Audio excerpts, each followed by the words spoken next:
I want to thank our reader, Debbie Barnett. She always does such a great job.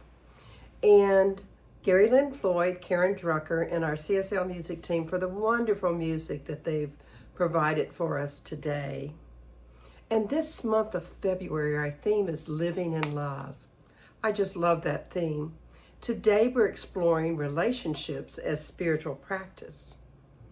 You know, relationships are a sacred classroom. In the science of mind, we say life is not happening to us, it's happening through us. And nowhere is that more obvious than in our relationships. You know, relationships are not interruptions to our spiritual life, they are our spiritual life. Every conversation, every disagreement, every tender moment, every silence, all of it is our curriculum.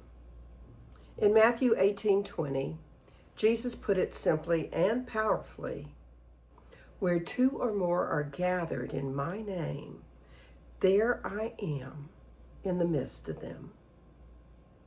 Wow! The divine is present not only in meditations, but in marriages, in friendships, in work relationships, and even in those difficult encounters, maybe even in the grocery store line, where I think a lot of us learn a lot about our spirituality. So while you're pondering that, let me give you your question for the week.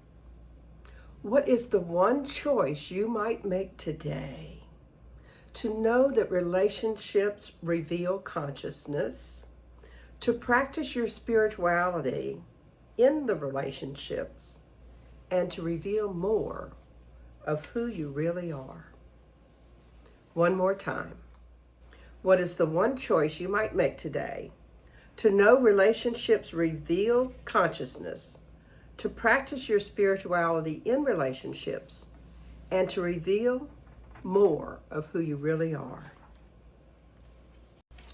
Today we're exploring relationships, and they do reveal our consciousness on so many levels. I recently spent an extended time in a relationship, and I learned an enormous amount about myself and those places where I am and am not in integrity about my spiritual self and my values and my principles. If anyone ever said that love relationships should be easy, I don't think they've been in a love relationship in a very long time. Relationships reflect our consciousness faster than almost anything else.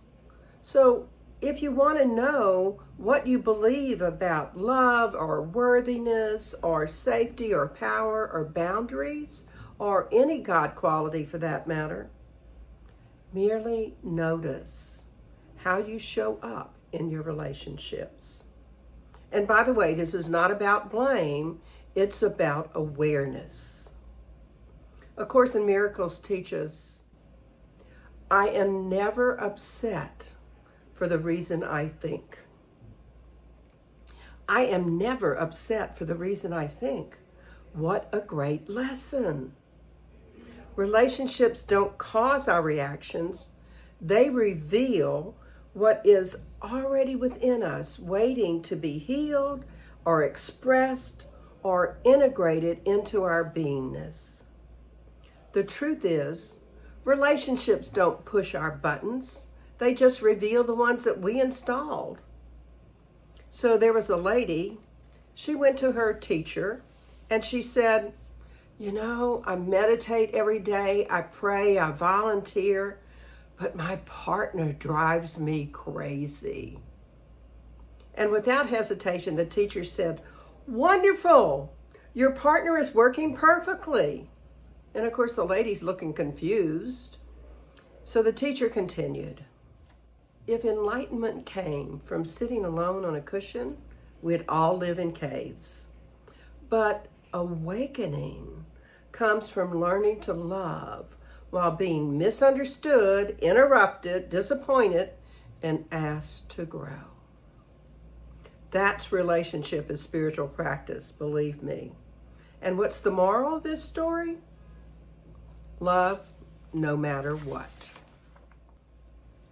The truth is, whatever has come up is just an opportunity for me to learn more about what is yet to be healed from some of my past hurt, what's yet to be expressed because I need to feel loved, or what I still need to integrate into my beingness, even though I claim that they're my values. My ministerial dean, Catherine Economou, taught me spiritual growth requires authentic self-expression, not suppressing who I am and not being a shapeshifter that wants to please other people.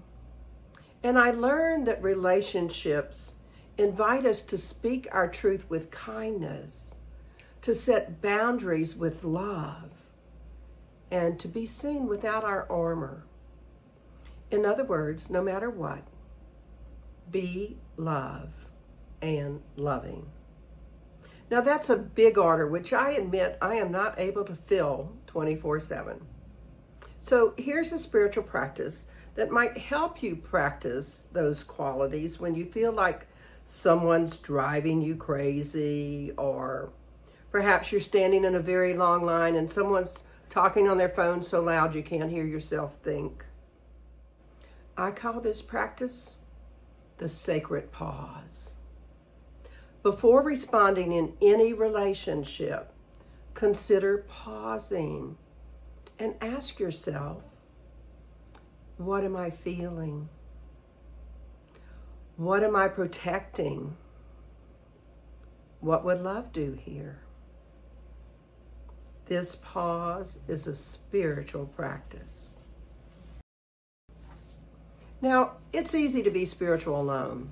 I spend a lot of time alone, and there's nobody interrupting me or disagreeing with me. It's harder when someone disagrees with us or pushes our buttons because they know exactly where they are. And that's where principles become practice. Where you might say the rubber meets the road with your rent-a-body vehicle. Let's pretend that we believe these science of mind principles. I know I believe them. Love is the highest power. Everyone is an individualized expression of God. And there is only one life. Our relationships ask us to live our principles even when somebody pushes our buttons. The Dalai Lama said, "Be kind whenever possible. It is always possible." And that relates to love as well.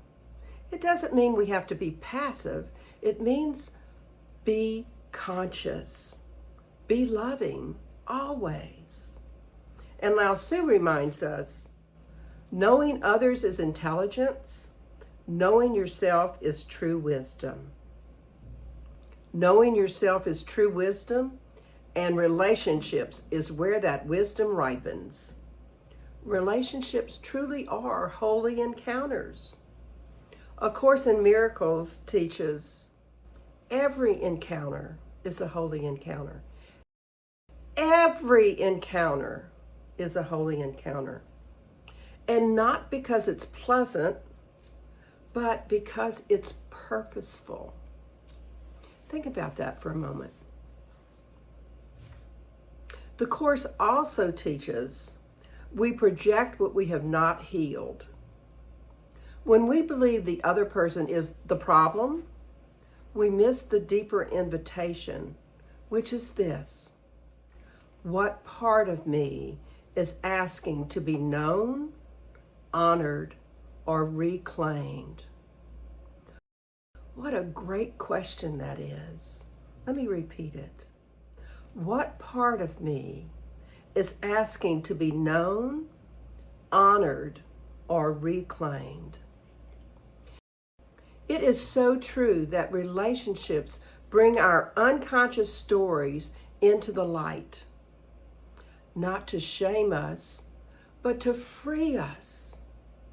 Every relationship offers us a chance to choose love over fear, to choose truth over defense, and to choose presence over projection. Jonathan Parker speaks a lot about relationships as places where our unhealed stories ask to be witnessed rather than acted out. Revealing ourselves is not the same as being exposed. Exposure feels unsafe. Revelation feels aligned. Catherine Economou spoke often about living with authenticity rather than adaptation. Many of us learn to shape shift in relationships in order to stay safe or feel loved. But spiritual maturity invites us to reverse that pattern. To reveal more of ourselves means speaking our truth without attack, naming our needs without apology, setting boundaries without guilt, and allowing others to respond as they will. This is courageous spirituality. And a science of mind truth is we are not here to perfect relationships. We are here to practice love through them. We don't grow by being perfect. We grow by being honest. When we reveal more of ourselves, we don't lose ourselves. We create real connection. Someone once said, relationships are just two people helping each other grow, whether they want to or not. Well, I knew I was enlightened until I stayed with my friend for 3 weeks. And if you really want to know how you're doing in mastering unconditional love in relationships, try assembling an IKEA furniture together. So a couple was in conflict, so they decided to go to counseling. And after week of arguing in front of the counselor decided to give them one assignment. For 1 week, don't fix, don't correct, don't defend, just listen. They returned transformed, not because the problems had disappeared, but because their presence did. Listening became their spiritual practice. They became present to their partner. So here's a spiritual practice to help you grow and learn to listen. I call it seeing the divine. In any encounter, silently affirm when interacting with others, I see the divine expressing here. I see the divine expressing here. This doesn't deny behavior, it affirms our essence. So, one of the great myths of spiritual life is that self-awareness happens in isolation. In truth, we discover ourselves in reflection, in relationships.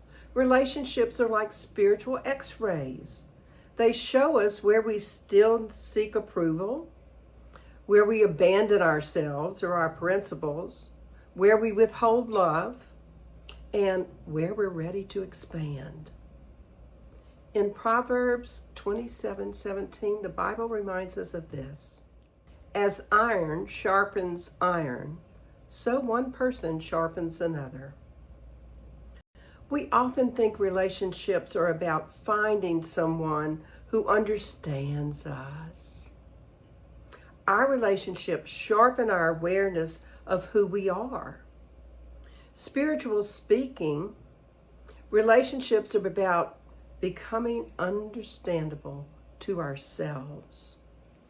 And in Ephesians 4:15, the Bible says, speak the truth in love. Revealing ourselves is not about oversharing, it's about honest presence. So here's a spiritual practice that's designed to help you intentionally reveal more authentically yourself in relationships. I call it conscious revelation practice.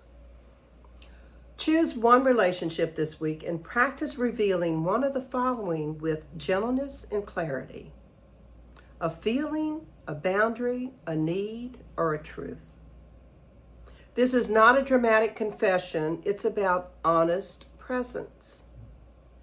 And perhaps use one of these statements that you can complete to express what it is you want to reveal. What's true for me right now is, I notice I feel, what I need in this moment is, and you might also want to use this affirmation: how is it I so willingly trust I love enough to be seen?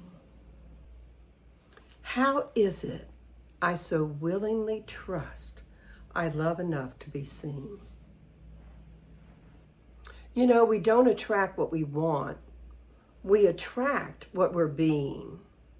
When we reveal ourselves authentically, we invite relationships to meet us at the level of truth rather than the expectations that we have. Buddha taught, peace comes from within. Do not seek it without. And relationships are where inner peace is tested and strengthened, because relationships teach us compassion and self-awareness. They teach us forgiveness and courage. Ernest Holmes wrote, "We cannot change the conditions in life unless we change the causes." We cannot change the conditions in life unless we change the causes. And you know, relationships reveal the causes within us that are ready to evolve. And when we see qualities in others that we like or don't like, here's a spiritual practice to help us use relationships as a tool for self-revelation rather than self-protection. I call it the mirror of awareness. Reflect on a recent interaction that stirred an emotional response and consider these questions. What quality in the other person caught my attention? Where does this quality live in me? Expressed, unexpressed, or suppressed? What is this relationship inviting me to claim or heal? And then remind yourself you are loved and loving, and perhaps use this affirmation: how is it I so easily welcome every relationship as a mirror of my own awakening? So as we wrap up today, let's take a look at what science of mind, philosophy, really implies about relationships. We believe that all relationships are sacred expressions of the one life and serve as spiritual classrooms for awakening and growth. We believe that every person we encounter reflects an opportunity to know ourselves more deeply, to practice love consciously, and to live our spiritual principles in action. We affirm that relationships are not meant to complete us. Rather, they reveal the wholeness already within us.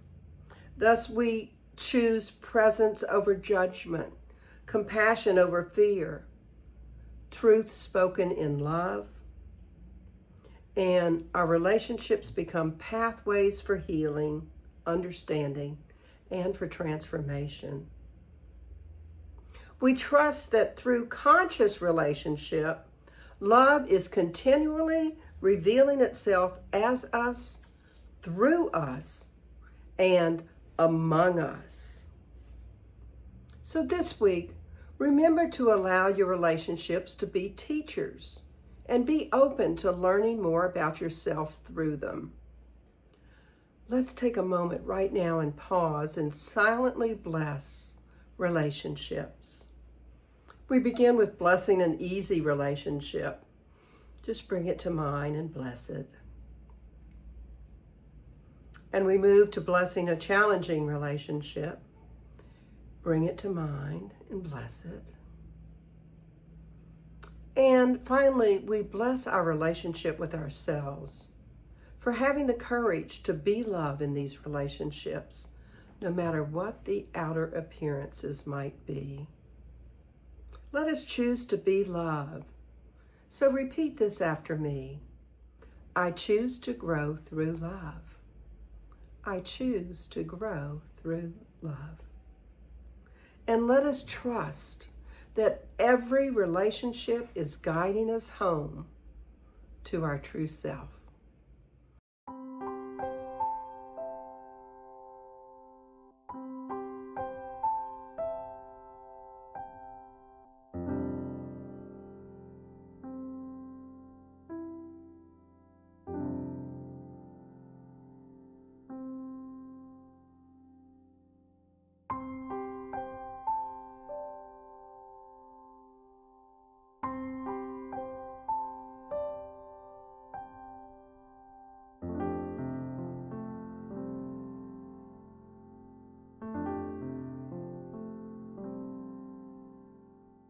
So in 2026, how might you engage in relationship as spiritual practice?